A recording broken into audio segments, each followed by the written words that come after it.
तर मुंबई, पुणे, तुळजापूर आणि आता त्यानंतर लातूरमध्ये सुद्धा एमडी ड्रग्सचं कनेक्शन उघड झालेलं आहे। लातूरच्या चाकूर तालुक्यामध्ये रोहिना गावात एमडी ड्रग्स बनवणारी एक फॅक्टरी उद्ध्वस्त करण्यात आलेली आहे।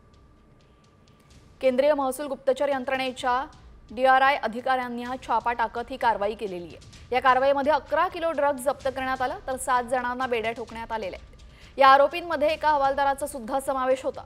आरोपींना 14 दिवसांची पोलीस कोठडी आता सुनावण्यात आली आहे।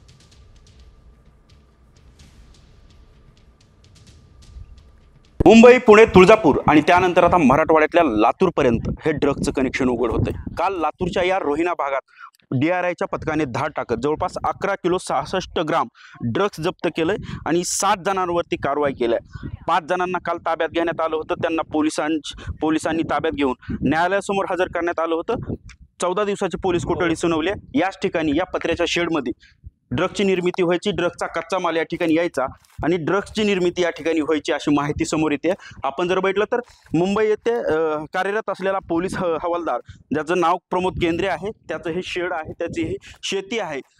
या परिसराची जर माहिती घेतली तर लांब लांब कुठल्याही व्यक्तीचा संपर्क येत नाही, कुठलीही व्यक्ती या निदर्शनात या ठिकाणी देखील येत नाही। अशा ठिकाणी या पत्र्याच्या कारखान्यात ड्रग्सचा जो निर्मिती आहे तो ड्रग्सची निर्मिती व्हायची आणि याची माहिती जी आहे ते महसूलच्या गुप्तचर विभागाला मिळाली आणि त्यानंतर DRIच्या पथकाने धाड टाकत या ठिकाणी कारवाई केली आहे। संदीप भोसले, सामटी न्यूज, लातूर।